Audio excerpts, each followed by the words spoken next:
नमस्कार। Wishing you a very happy new year in advance 2025। 2025 का जो अंक है ज्योतिष पे आने के पहले, वो 2 + 2 4 + 5 9 मार्स का नंबर है। तो काफ़ी एक्शन पैक्ड ईयर रहेगा। उसके अलावा क्योंकि मार्स वायलेंस भी रूल करता है, करेज, स्पोर्ट्स, जिम, सारी फिजिकल एक्टिविटीज़, बहुत सारे अच्छे स्पोर्ट्समैन कुंडली में मार्स के वेल प्लेसमेंट से आते हैं, जिनके कुंडली में, जन्म कुंडली में मंगल की पोजीशन बहुत अच्छी रहती है। वो स्पोर्ट्स और जिम में काफ़ी फेमस रहते हैं, स्पोर्ट्स एक्टिविटीज़ में, फिज़िकल एक्टिविटीज़ में, आउटडोर एक्टिविटीज़ में। ओवरऑल जैवलिन थ्रो हो, चाहे वो कोई भी आउटडोर गेम्स हो, इंक्लूडिंग क्रिकेट, फुटबॉल, कुछ भी हो। एनीवे, तो 9 नंबर एक्शन का है। और ये वीडियो है मिथुन लग्न वालों के लिए, जेमिनी एसेंडेंट वालों के लिए 2025 का साल कैसा जाएगा। साल के शुरुआत में आपके खर्च 9 अक्टूबर से 3 फरवरी तक बृहस्पति वक्री हैं 12th भाव में, खर्चे के भाव में। तो वक्री स्थिति में खर्चे बढ़ा करके रखते हैं, काफ़ी खर्चे होंगे, अनफोरटोल्ड, अनफोरसीन। जैसा आप प्लानिंग करते हैं दिन वैसा नहीं गुजरता है, दिन आपके प्लानिंग के हिसाब से नहीं चलता है, समय कुछ और ही प्लान करता है और वो खर्चे की ओर ले जाता है। तो बृहस्पति का 12th में ये दुर्भाग्य स्थान भी है, खर्च स्थान भी है, व्यय स्थान बोलते हैं, व्यय स्थान भी है। आपके स्पाउस के लिए भी, यानी पति या पत्नी के लिए भी ये छठा स्थान है, सप्तम से 1 2 3 4 5 6 छठा स्थान है। यानी उनके लिए भी, अगर आप मैरिड हैं तो विपत्ति स्थान है, कर्ज स्थान है, रोग स्थान है। गुरु अगर छठे स्थान में रहें, जो आपके स्पाउस के लिए है, तो ये रोग को बढ़ाता है। अगर छठे स्थान पे दृष्टि होती है तो रोग को घटाता है या उसको हील कराता है। तो आपकी कुंडली पे आते हैं। आपकी कुंडली में साल के शुरुआत में 3 फरवरी तक व्यय यानी खर्च काफ़ी बड़ा रहेगा। तो big relief from 3 February onwards, 3 फरवरी के बाद से एक खर्च का धीरे धीरे रुकना तय है। और जैसे ही बृहस्पति आपके लग्न में आते हैं 14 मई के बाद से, तो ये खर्चों का सिलसिला एक बड़ा दौर समाप्त होगा, जो कि 12 साल में एक बार 12th हाउस में आते हैं।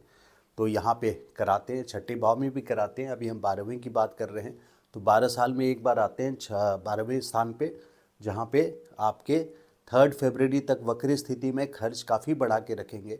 लेकिन 3 फरवरी से इस पर कंट्रोल लगना शुरू हो जाएगा और 14 मई के बाद से, 14 मई के बाद से आपके खर्च तो कंट्रोल हो ही जाएंगे, साथ में एक स्तंभ लाइफ में, पूरे ओवरऑल लाइफ में पिलर की तरह, यानी आपको बेसिक्स के लिए सोचना नहीं पड़ेगा।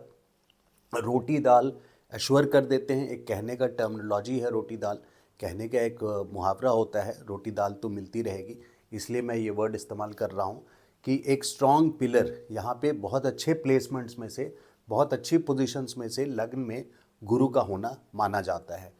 गुरु का लग्न में होना बहुत सारे पोजीशंस में, देखिए आपके लिए जो पोर्टफोलियो, जो मंत्रालय गुरु को मिला हुआ है, वो आपके सप्तम स्थान और कर्म स्थान। तो कर्म स्थान की बात करते हैं, तो कर्म स्थान में जब तक बृहस्पति आपके 12th हाउस में है, खास करके 3 फरवरी तक जब तक वक्री स्थिति में है, तब तक तो ये बिल्कुल अच्छी पोजीशन में नहीं है।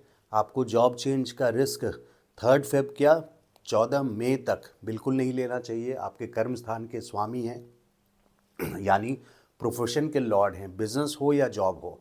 अगर बिजनेस भी है तो कोई रिस्क रिगार्डिंग बिजनेस इन्वेस्टमेंट जो आपके ट्रेड से काफ़ी बड़ा वैल्यू रखता हो, ऐसे रिस्क आपको नहीं लेना चाहिए इस टाइम पे 14 मई तक।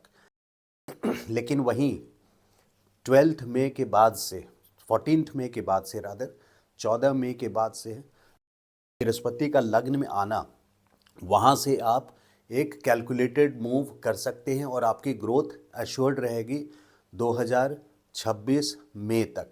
2 जून है शायद डेट, 2 जून 2000 सॉरी, जुपिटर का डेट जो है वो है मई 15 से लेकर के यहाँ तक 14 मई 2025 से लेकर के अक्टूबर 28 2025 तक इसमें मिथुन में रहेंगे। तो यहाँ पे आपको बहुत अच्छे रिजल्ट्स मिलेंगे लग्न में जब बृहस्पति रहते हैं तो। इसके अलावा जो मैंने 7th हाउस की बात की है, 7वें स्थान की जो बात की है, 7वें स्थान आपके बिजनेस पार्टनरशिप के लिए है और उसके साथ साथ आपके मैरिज के लिए भी है। तो शादी का स्थान पर बृहस्पति की दृष्टि होना, जिनके रिलेशंस में भी ज़रा भी तनाव है मैरिड रिलेशनशिप्स में, उनको ब्लेस करेंगे, वो तनाव को हस्बैंड वाइफ के बीच में दूर करेंगे। बृहस्पति ब्लेस करेंगे पूरे एक साल 2025 मई से लेकर के 2026 मई तक, है ना, ये एक साल का फेज़। और जिनकी शादी की प्लानिंग है कि शादी करना है, उनके लिए ये बेस्ट टाइम होगा। जुपिटर का one of the best placements है जब थर्ड में होते हैं तब भी, और जब लग्न में होते हैं one of the best placements हैं जब आप शादी की प्लानिंग कर सकते हैं। तो अगर आप शादी प्लान कर रहे हैं तो मई 14 2025 के बाद से लेके मई 2026 तक आप शादी की डेट्स अपने रख सकते हैं। इस टाइम पे अगर बहुत टाइम से आपके प्रपोज़ल नहीं आए हैं मैरिज प्रपोज़ल, तो इस टाइम पे मैरिज प्रपोज़ल आएंगे। तो सबसे पहले मैंने बताया आपके कर्म स्थान के स्वामी हैं बृहस्पति। तो कर्म के क्षेत्र में, बिजनेस हो या जॉब हो के क्षेत्र में ग्रोथ स्टार्ट हो जाएगा 14 मई के बाद से। पूरे एक साल तो लग्न में रहेंगे बृहस्पति। इसके अलावा आपके 5th हाउस को भी देखेंगे बृहस्पति, क्योंकि 5, 7, 9 दृष्टि होती है। तो पंचम भाव की बात करें तो पंचम भाव में जो लोग चाइल्ड प्लानिंग कर रहे हैं और उनके चाइल्ड नहीं हो पाया है, तो ये बेस्ट ईयर है। अगर IVF वगैरह आप प्लान कर रहे हैं तो मई 14 2025 से लेकर के मई 2026 तक आप IVF की प्लानिंग कर सकते हैं। जो नॉर्मल कोर्स में भी चाइल्ड प्लानिंग कर रहे हैं उनके लिए भी ये बेस्ट पोजीशन है। और जिनके बच्चे हैं तो खास करके फर्स्ट चाइल्ड के लिए हम 5th हाउस देखते हैं, सेकंड चाइल्ड के लिए 9th हाउस। तो फर्स्ट चाइल्ड के लिए आपके बहुत अच्छा ये टाइम रहेगा 14 मई 2025 से लेकर के मई 2026 तक। ये बुद्धि स्थान है, स्टूडेंट्स के लिए भी this will be a wonderful time. Success की पूरे चांसेस हैं। हार्ड वर्क ज़रूर होगा, हम शनि पर भी आएंगे क्योंकि 10th हाउस में शनि रहेंगे तो हार्ड वर्क रहेगा। बिना हार्ड वर्क के शनि का रूल है मैक्सिमम लेबर मिनिमम वेजेस। लेकिन बृहस्पति वहाँ सक्सेस एश्योर करेंगे स्टूडेंट्स को, क्योंकि बुद्धि स्थान पे उनकी दृष्टि और कृपा बनी रहेगी मई 2025 से लेकर 26 मई तक। वहीं पे शेयर मार्केट में जो लोग हैं उनके लिए भी ये ईयर 2025 मई के बाद से, मई 14 के बाद से 2026 तक का बहुत अच्छा समय रहेगा। लव अफेयर में जो हैं उनके लिए भी ब्लेसिंग्स है बृहस्पति की पूरे साल। और ख़ास करके देखिए आपके अलग अलग पोर्टफोलियो बृहस्पति संभाल रहे हैं, यहाँ बिज़नेस पार्टनरशिप के लिए भी संभाल रहे हैं।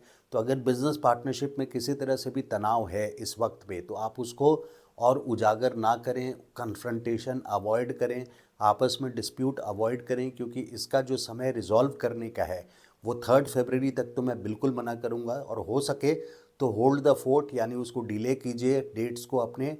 रेजोल्यूशन वाले जो आप आपस में बैठ कर के जो पंचायत करते हैं कि ये अच्छा हुआ, ये बुरा हुआ, ये जो वाद विवाद चलता है बिज़नेस पार्टनरशिप में, उसको आप टाल करके मई 14 के बाद का आपस में बिज़नेस पार्टनरशिप के रिलेटेड मैटर्स पे डिस्कशन का फोरम आप 14 मई के बाद रखें तो अच्छा रहेगा। क्योंकि ये टेंशन भरा माहौल में आप बात उठाएंगे तो और बात इन्फ्लेमेटेड होगी, यानी और बढ़ेगी।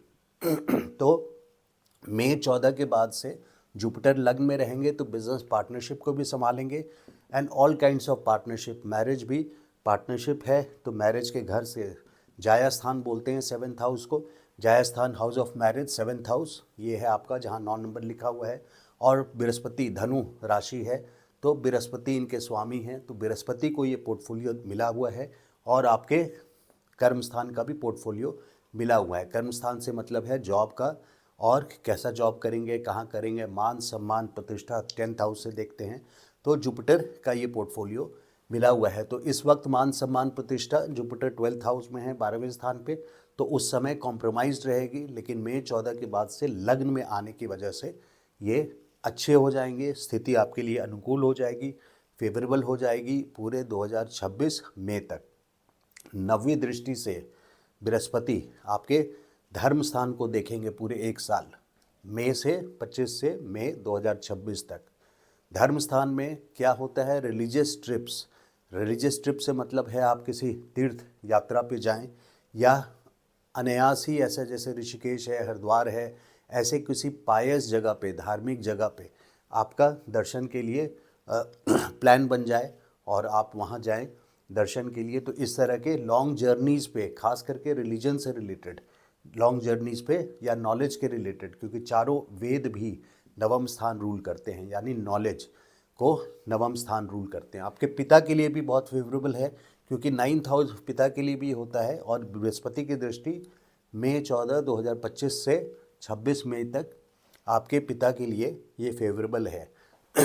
तो ऐसे टाइम पे हम लोग चेक करते हैं, अगर किसी के फादर की हेल्थ की देखना हो तो मैं ये बोलूँगा कि जब बृहस्पति की दृष्टि पड़ रही हो तो कोई अनहोनी होने के चांसेस नहीं रहती, क्योंकि जुपिटर हमेशा बचा के रखते हैं, ग्रोथ देते हैं और कृपा रहते हैं, हील करते हैं सब चीज़ों को, बीमारियों को खास करके हील करते हैं। तो ये है। जहाँ तक शनि की बात है, देखिए शनि मार्च में आ जाएंगे आपके दशम स्थान पे, अभी नवम स्थान में है मार्च तक, और दशम स्थान में आ जाएंगे मार्च तक नवम स्थान में है, इसका मतलब 2023 से हैं, जनवरी से 2023 जनवरी से मार्च 2025 तक। तो इस समय मार्च तक आपके पिता की हेल्थ कॉम्प्रोमाइज्ड होने के चांसेस हैं, जो हुए होंगे, क्योंकि शनि का गोचर आपके पिता के स्थान पे डायरेक्टली है, जिसके वजह से फादर्स हेल्थ। बट वहीं पे बृहस्पति जैसे ही मई 14 लग्न में आएंगे तो आपके फादर के हेल्थ पे इम्प्रूवमेंट हो जाएगा, अगर उनकी हेल्थ शनि के वजह से जरा सी कमज़ोर रह रही है तो शनि यहाँ पे 10th हाउस में आएंगे सॉरी शनि जब दशम स्थान पे आएंगे तो शनि जो है हार्ड वर्क में बिलीव करते हैं, ये बात ध्यान रखिएगा। शनि हार्ड वर्क में बिलीव करते हैं और आपको डिसिप्लिन्ड अप्रोच रखना पड़ेगा। बिना हार्ड वर्क के और डिसिप्लिन, यानी ऑफिस टाइम पे जाना, बिज़नेस है तो अपने शॉप पे या अपने जहां आपका बिज़नेस है वहां पे टाइम पे जाना, इस तरह के डिसिप्लिन्ड अप्रोच नहीं रखेंगे तो शनि आपको छोड़ेंगे नहीं, क्योंकि शनि फिर दंड देते हैं, सज़ा देते हैं, ऑडिटर हैं। सारे प्लैनेट्स में इनको ऑडिट करने का काम रहता है, यानी जैसे कर्म आपने किए हैं पिछले पुनर्जन्म में, उसी का फल ला करके देने का पोर्टफोलियो है। अगर आपने अच्छे कर्म किए हैं तो आपको अच्छा मिलेगा, इसीलिए बोला जाता है, क्योंकि ये काल चक्र है तो इसी चक्र में ये आप ही के किए हुए कर्म को ला करके सामने रखते हैं। अब हम जरा सा शनि जब यहाँ 10th हाउस में रहेंगे तो 4th हाउस को देखेंगे, यानी मन का चैन, कहीं ना कहीं एक उच्चाटन सा, डिसइल्यूजनमेंट सा मार्च के बाद से ले करके। शनि के ट्रांजिट देखिए मार्च 25 से लेके 2 जून 2027 तक रहेगा। तो ज़रा सा यहाँ पे आपके घर में, घर के अंदर हल्का सा तनाव का माहौल बन सकता है, और मदर्स हेल्थ यहाँ पे कॉम्प्रोमाइज्ड रहेगी। जैसे पहले फादर्स हेल्थ था, क्योंकि शनि का गोचर 9th हाउस में था, वैसे ही अब शनि की सप्तम दृष्टि दशम से आपके मदर के हेल्थ को कॉम्प्रोमाइज़ रहेगी। तो अगर इसमें एडवाइजेबल ये हो जाता है कि इंश्योरेंस वगैरह चेक कर लें कि मदर का इंक्लूडेड है कि नहीं, माता का इंक्लूडेड है कि नहीं उसमें। अगर नहीं इंक्लूडेड है तो इंक्लूड कराइए और इंश्योरेंस वगैरह टॉप अप करके रखिए, क्योंकि अच्छा, रिलीफ यहाँ पे मदर के हेल्थ के लिए ज़्यादा बड़ा जो प्रॉब्लम था वो जब तक 14 मई तक, 18 मई तक रादर 2025 तक, 18 मई 2025 तक केतु का गोचर है, तब तक आपको एक्स्ट्रा केयरफुल रहना है। हाँ, उसके बाद शनि आ जाएंगे यहाँ पे, तो शनि भी प्रॉब्लम्स देंगे, लेकिन वैसी प्रॉब्लम्स नहीं देंगे जितनी बड़ी प्रॉब्लम केतु यहाँ पे बना सकते हैं। तो केतु मदर के हेल्थ के लिए ज़्यादा प्रॉब्लमेटिक है आपको 18 मई 2025 तक। उसके बाद कॉम्प्रोमाइज्ड हेल्थ रह सकता है, यानी किसी चीज़ से तकलीफ़ रह सकती है हेल्थ वाइज। लेकिन अगर आप बोलें कि दोनों में स्थिति किसकी, तो इसकी स्थिति थोड़ी ज़्यादा भारी पड़ती है, थोड़ी नहीं काफ़ी ज़्यादा भारी पड़ती है जब केतु के ट्रांजिट होता है 4th हाउस या किसी भी घर से। हाँ, यहाँ पे आपको रिलीफ मिलेगा। आपके घर में आपको जो आपका जो एक क्योंकि 4th हाउस से जब ट्रांजिट हो रहा है मई तक, साल के शुरुआत से मई तक, तो वहाँ पे आपका घर मन में नहीं लगता। आप कहीं ना कहीं डिसइल्यूजन रहते हैं, एक उच्चाट उच्चाट सा लगता है घर से, मानी यानी डिजेक्टेड सा फील करते हैं आप घर से। तो असंतोष जो घर से रहता है वो स्थिति आपकी समाप्त हो जाएगी 18 मई के बाद से इस साल में। अब शनि का देखिए इस पूरे साल में एक युति हो रही है जिसको महायुति बोल रहा हूँ मैं। और महायुति ये है भी इस कारण से क्योंकि ये युति यानी कंजंक्शन, यानी कई सारे ग्रह, 6 ग्रह एक ही नक्षत्र में आ रहे हैं, एक ही राशि में, मीन राशि में। तो पिछली बार जब ऐसा हुआ था, जब 6 ग्रह आए थे, तो वो 150 साल पहले हुआ था, 150 ईयर्स अगो। और ये भाद्रपद नक्षत्र में है, पूर्व भाद्रपद नक्षत्र में हो रहा है। तो यहाँ पे इम्पोर्टेंट ये है कि कोई ना कोई टर्निंग पॉइंट है ये पूरे साल का, और आपके लिए ये खास करके कर्म क्षेत्र है। तो यहाँ पे 15 फरवरी से ही, यानी एक्चुअली ये युति हो रही है 29 और 30 मार्च को, लेकिन मैं उसके एक महीना पहले से ही आपको केयरफुल रहने बोल रहा हूँ। किस किस मैटर्स से वो भी बताता हूँ, किस किस सब्जेक्ट पे आपको केयरफुल रहना है। लेकिन चूंकि ये 29 मार्च को होगा ऐसा, तो आप फरवरी के लास्ट वीक, 15 फरवरी या लास्ट वीक से ही आपको पूरी तरह केयरफुल रहना है, खास करके अप्रैल तक तो ज़रूर, पूरा अप्रैल तक। तो 6 ग्रह कौन कौन से हैं? राहु हैं, शनि हैं, शुक्र हैं, बुध हैं, सूर्य है और चंद्रमा है।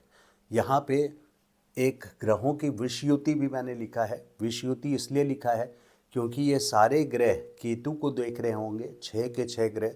6 में से राहु की दृष्टि आप हटा भी दें तो 5 ग्रह की दृष्टि, सबकी सब दृष्टि केतु पे है। और मंगल और गुरु की भी दृष्टि, आप इस कुंडली पे नहीं जाइए, अगर इस कुंडली पे भी जाते हैं तो आप देखिए मंगल की भी दृष्टि 1 2 3 4 5 केतु पे है, सॉरी गुरु की 1 2 3 4 5। और मंगल मिथुन राशि में है तो मंगल की चौथी दृष्टि 1 2 3 4 मार्च में, मार्च 29 को मंगल चौथे मिथुन में है तो 1 2 3 4। तो मंगल और गुरु बृहस्पति की भी दृष्टि केतु पर है। तो सारे ग्रहों की दृष्टि केतु पर है। इस कारण से विष योग दिया है। कोई ना कोई स्पिरिचुअल चीज़ या को समझाने के लिए कोई ऐसे नेगेटिव इवेंट्स हो सकते हैं जो ग्लोबल पैटर्न पे होंगे, वर्ल्ड वाइड पैटर्न पे होंगे। और हो सकता है ऐसा ना हो, मैं ये नहीं बोल रहा कि डायरेक्टली 29 मार्च को ही होंगे या 30 को ही होंगे, बट ये एक ट्रेंड सेट करेंगे, एक पैटर्न सेट करेंगे उस डायरेक्शन पे जहाँ से बड़े बदलाव लाइफ के शुरू होते हैं आपके लिए और पूरी दुनिया के लिए। This will be a big change, a point of big change, date of big change for you and for the whole world. So you have to be very careful. This is worldwide life threatening. यहाँ पे क्या क्या हो सकते हैं देखिए, शनि और राहु का कंजंक्ट होना मीन राशि में, शनि और राहु का ज्योतिष में कंजंक्शन पिशाच योग माना जाता है, यानी बाधा योग आप बोल सकते हैं।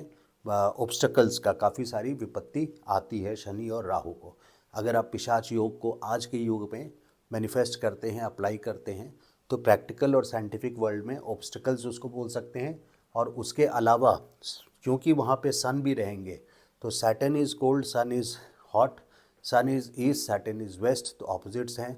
और पिता पुत्र हैं, पुत्र पिता को लाइक नहीं करते, तो सैटर्न सन वहाँ पे गवर्नमेंट का रोल कर रहे हैं। और सैटर्न राहु का भी कंजंक्शन है, राहु रिबेलियन है, तो गवर्नमेंट कहीं ना कहीं कोई रिबेलियस इवेंट को कंट्रोल करने की सिचुएशन में आई हुई है। तो ये पैटर्न एक स्टार्टिंग डेट हो सकता है, ज़रूरी नहीं है कि इस डेट को आपको पता चल जाए कि ऐसा है, लेकिन ये नहीं हो सकता कि इतने सारे ग्रहों की बोर्ड मीटिंग हो रही है। कि जब बोर्ड मीटिंग हो रही हो, बोर्ड मीटिंग क्या होती है? जहाँ पूरी कमिटी या मैनेजमेंट के लोग बैठे होते हैं। जब सारे एक ही कैबिन में ऑफिस के आते हैं, जैसे एक ही घर में आएंगे यहाँ पे, तो कोई इम्पॉर्टेंट डिसीजन के लिए, इम्पॉर्टेंट पॉइंट को कंक्लूड करने के लिए, उसका नतीजा निकालने के लिए कि आगे कैसे चलना है। उसी तरह से यहाँ ग्रहों की बोर्ड मीटिंग है, तो वो तय कर रहे हैं कि आगे कैसे करना है। तो आपके तरफ से यहाँ इम्पॉर्टेंट है किस किस क्षेत्र में, खास करके आपके प्रॉपर्टी के क्षेत्र में आप पर ये असर हो सकता है। प्रोफेशन एंड प्रॉपर्टी, प्रोफेशन के क्षेत्र में आपके लिए खास करके केयरफुल रहना है। कर्म क्षेत्र में कोई ऐसा बवंडर ना हो जिससे आपको बदनामी हो, क्योंकि राहु भी हैं वहाँ पे और सूर्य भी हैं। सूर्य गवर्नमेंट है, राहु रिबेलियन विद्रोही हैं, जिसके वजह से ये प्रॉब्लम आ सकती है। और केतु आपके 4th हाउस में है, मदर से रिलेटेड हो सकता है, प्रॉपर्टी से रिलेटेड हो सकता है। डिजीज़ यस, क्योंकि वर्ल्ड वाइड इवेंट है और सबकी ग्रहों की दृष्टि केतु के ऊपर है, जिसके वजह से disease, poison, Ketu poison rule करता है, जिसके वजह से मैं ये स्टेटमेंट दे रहा हूँ कि जहाँ पे सारे ग्रहों की दृष्टि केतु पे है, राहु की दृष्टि हटा भी दें तो बाकी 8 ग्रह की दृष्टि, 7 ग्रह की दृष्टि केतु पे है। 7 ग्रह, एक केतु, 8, राहु की दृष्टि हटा देते हैं तो 7 ग्रहों की दृष्टि केतु पे है। तो एक सीधी सी लाइन बन जाती है जिसमें सारे पॉइंटर्स, गुरु के, मंगल के, सारे से के जो पावर फोर्स है, एनर्जी पॉइंट है, वो जा रहे हैं केतु पे। तो ये इम्पॉर्टेंट कंजंक्शन है 2025 का। इसको हाईलाइट करके मैंने लिखा है world wide life threatening disease. अब इसको मैं रिपीट नहीं करूँगा, बट गवर्नमेंट और management might struggle for certain events which could be disease, which could be war, बहुत लोगों का हॉस्पिटलाइज होना, इस तरह के इवेंट्स हो सकते हैं। अच्छा, उसके बाद अब हम इस इवेंट से हटते हैं। केतु का गोचर जब मई में आपके केतु आ जाएंगे 3रे भाव में, तो ये सिबलिंग्स के लिए अच्छा नहीं है, यानी आपके भाई बहन के लिए अच्छा नहीं है। मई 18 से लेके 2026 दिसंबर 5 दिसंबर तक आपके भाई बहन के लिए ये अच्छा नहीं होगा।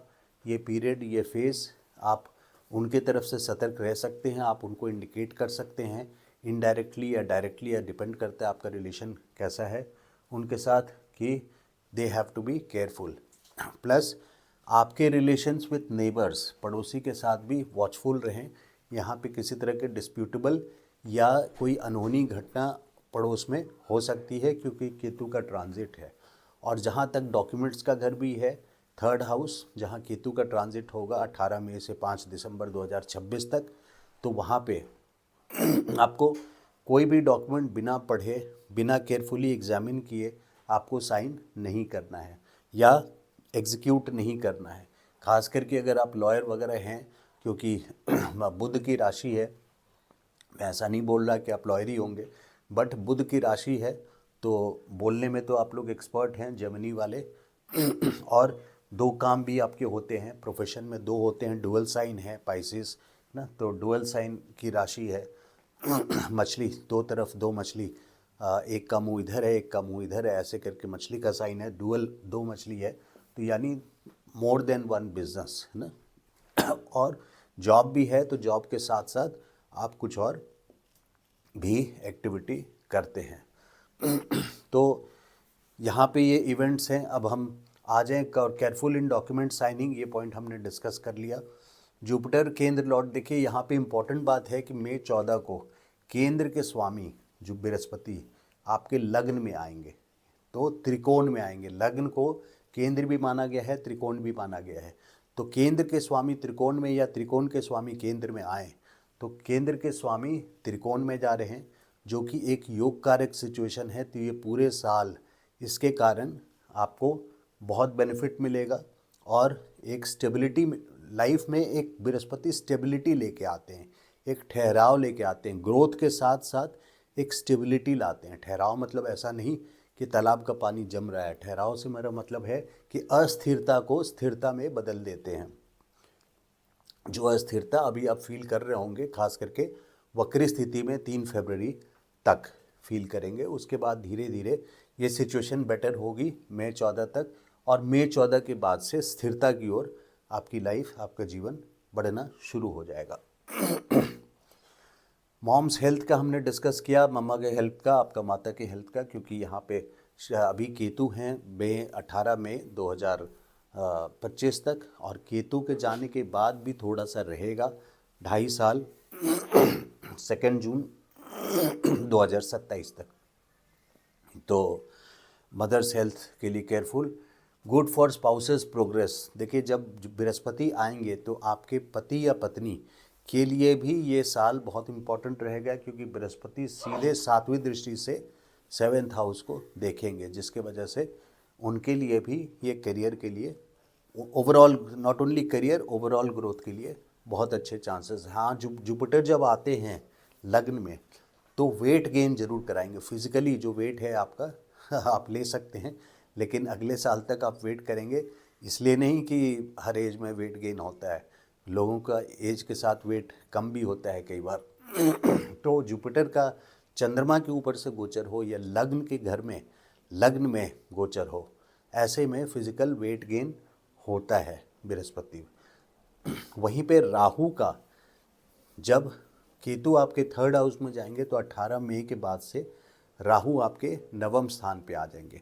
9वां स्थान क्या है? धार्मिक स्थान है, लेकिन राहु है अधार्मिक। तो धर्म के जगहों पे आपका फॉर्मूला बदलना शुरू हो जाएगा। आपके जो नोशन है, आपके जो बिलीव्स है, वो चेंजेस होने शुरू हो जाएंगे। और आप बोलेंगे कि मैं ज़्यादा जो प्रैक्टिस में हवन होता है या थ्योरीज वाइज कि पहले ये करो, उस स्टेप के बाद ये करो, उस स्टेप के बाद ये करो, जो पूरा विधान दिया हुआ है एक प्रोसेस दिया हुआ है, उसको ना फॉलो करके आप अपने डेफिनेशन पे चलना शुरू करेंगे जहाँ तक धर्म की बात है। तो इसलिए मैंने बोला ज़रूर है कि यहाँ आधार्मिक एक्टिविटी कराएंगे, क्योंकि हो सकता है कुछ ना कुछ अपना स्टेप फॉलो करना अधार्मिक नहीं है, मैं ऐसा नहीं बोल रहा, लेकिन अधार्मिक एक्टिविटी, धर्म से भटकना, वहाँ पे राहु आपको लेके आ सकते हैं। अब देखिए कुछ इम्पॉर्टेंट डेट्स हम देखते हैं आपके करियर के लिए क्या क्या फेवरेबल है। करियर के लिए 27 फरवरी से 2025 से मई 7 2025 तक आपके लग्नेश बुध 10वें घर में रहेंगे, तो ये निश्चित तौर से करियर के लिए बहुत फेवरेबल टाइम है। फिर 14 मार्च से 14 अप्रैल तक सूर्य रहेंगे 10th हाउस में, दशम भाव में। मान सम्मान प्रतिष्ठा आपके लिए लेकर के आएंगे, एक कमांडिंग पोजीशन में लेकर के आएंगे। चेंजेस इन करियर, क्योंकि यहाँ पे बुध देखिए वक्री हैं जो आपके लग्नेश हैं, तो 15 मार्च से 7 अप्रैल तक, 15 मार्च से 7 अप्रैल तक कुछ चेंजेस इन करियर हो सकता है। मैं आपको स्ट्रांगली सजेस्ट करूँगा कि इस टाइम को आप अवॉइड कीजिए, क्योंकि यही वो टाइम है जब एक महायुति, अनोखी युति या विश्व युति जो मैंने बोला है वो 29-30 मार्च को हो रहा है। तो इस टाइम को आप चेंजेस अपने करियर में, बिजनेस में कोई नया रिस्क बिल्कुल ना लें। गुड फॉर कैश फ्लो, पैसा आने का अच्छा टाइम पूरे साल में क्या क्या है कुछ, वैसे तो मंथली वीडियोस में मैं डिटेल बताता रहूँगा आपको, लेकिन मई 7 से मई 23 तक ये आपके बुध 11वें स्थान में रहेंगे जो कि धन स्थान है, तो ये एक टाइम अच्छा रहेगा आपका।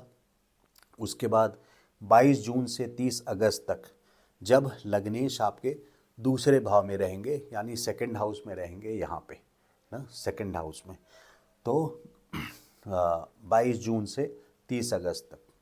तो ये कैश फ्लो का था। इसके अलावा केयरफुल फॉर हेल्थ, हेल्थ से रिलेटेड आपको कब कब केयरफुल रहना है, जनवरी 24 से लेके फरवरी 11 तक। वैसे आप ओवरऑल बोलिए तो मैं आपके हेल्थ में कोई ज़्यादा प्रॉब्लम नहीं देख रहा हूँ, सिवाय कि जब तक खास करके गुरु वक्री हैं आपके 12वें स्थान पे 3 फरवरी तक, तो थोड़ा सा कंसर्न की बात है।